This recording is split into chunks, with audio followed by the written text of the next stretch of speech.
I know a couple of us have this challenge of going ahead to produce food for our fish, because the essence of fish farming is converting one form of protein to another, and in most cases we're taking full advantage of the speed of growth of the fish. That's 1 kg food to get 1 kg flesh. But with the attendant recession now and the cost of feeds, lack of adequate USD to make imports available, people like farmers are getting back to the old ways, which is even better or more profitable. Produce your own food, and what you need to make that happen is to use pelletizer. Now, starting from the common one that's like the meat shredder, that's just very simple, size 10, size 22, size 32, size 52. We now move on to the cereals department now, which is this particular set. Now, this particular one you see here, it's called a pelletizer. Now, it's a wet mash pelletizer. Now, because when you see this now, you get excited. Oh, I'm going to have access to floating feeds. No, you can't have access to floating feeds with this, because this is designed to take care of what we call wet mash. You put together soybean cake, granite cake, pumpkin cake, a little bit of wheat offal, and then you can even have the advantage of mixing it with a little water or your gelatin agent to actually now bind together and make it come out like chin chin.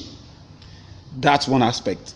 Now, an extruder will not be capable of doing that with the second option when you have wet materials, which is what actually saves you cost in feeds, like chicken intestine, animal placentine, and what do you call now this, the waste of animal placentine, and then the waste of shrimp offal and the rest kind of. Now, this come in shape because they are waste, but they are wet. Now, when you boil them and mix them up with the dry mash, you end up having something like a munch that look like meat pie. And that's what you put inside here, and then you grind out, and you go what they call good protein ratio, which actually helps in high feed conversion for your fish. Now, this the first one. Let's look at them one by one quickly without getting to bore you. Now, this particular pelletizer is about 100 kg. Like you will see, it's electric. It's electric. Now, you will see the capacity and the amount of feed it can make right on your screen as you're watching. And then I'll quickly go to its cousin. For those of you who are in a rural environment, or you find that you have to generate your own power. Now, this is the diesel version of it. That is, what I call it, like when you use a self-priming pump. So all you just put diesel in there, and time you go.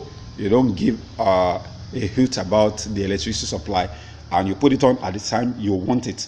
Now, this is the same capacity, 100 kg, and sister to the other one over there. So if your cash flow is good enough, you can buy the two together, so that when you don't have access to electricity, you can go ahead and use this one. Now, from there, let's move to some higher versions. Now, this is a higher version. This is the 150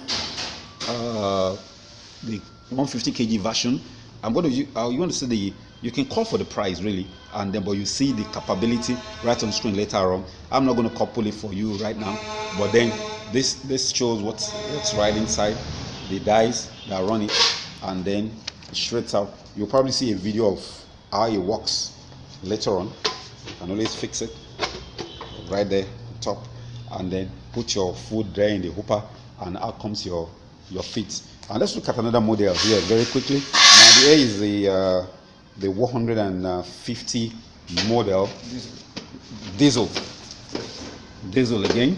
Now, if you look at very simple technology, and I believe one of these days we should be able to do this in Nigeria, Africa especially, so that we can have it come cheap. The main challenge with this product is the fact that they come in by ship, and the freight cost from bringing them all the way from the Far East is not a joke. In fact, that constitutes almost about 40% of the cost of the machine. So it's time, guys, for us to get into manufacturing ourselves when we get our steel rolling mill going on in Nigeria. Then we got this big one there, this big one here. This is the 300 kg diesel. Okay, that's a working tool for for running the machine. And then here we have, you can also open it. Let's see what's in there.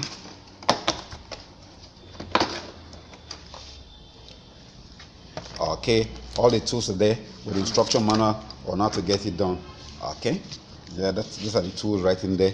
And then I look forward to when we will have this chain tool made in FRN, Federal Republic of Nigeria. I believe that's a nice prayer. Okay, so that's for this this model. Now let's look at it again. Rating output. Look at it right here. Rating output 2 kilowatts, 18 horsepower. Okay, let it steady.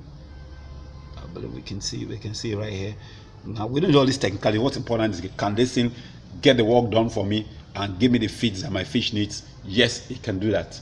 And I think then, apart from this 300 kg diesel, we got a big giant one right there at the other part of the store, and that is 600 kg diesel. I probably just let you have a peep on the package. 1 ton. Before going in to see the 600 kg, this is the 1 ton model, 1000 kg model. And all the details are there will be right there in front of your screen. Right, that is more beep on the big boy there. Right, so let's go and see the 600 kg model. It's dark here. This is 600 kg per hour. It's a little bit dark in here. Diesel. So for those who are really big, the big boys in the business, this is what I think you will need. It's in a big pack right in the store. This is Mr. Fish speaking. So you can actually make your order, and then we'll let you know how to get about using it to actually convert the protein from one form to the other. This is the key. But if you have heavy cash flow, you can switch on to the extruder. Those are millions of naira. But it's okay. Since you're going to use money to make money, you can come on board and graduate from this to the extruder model.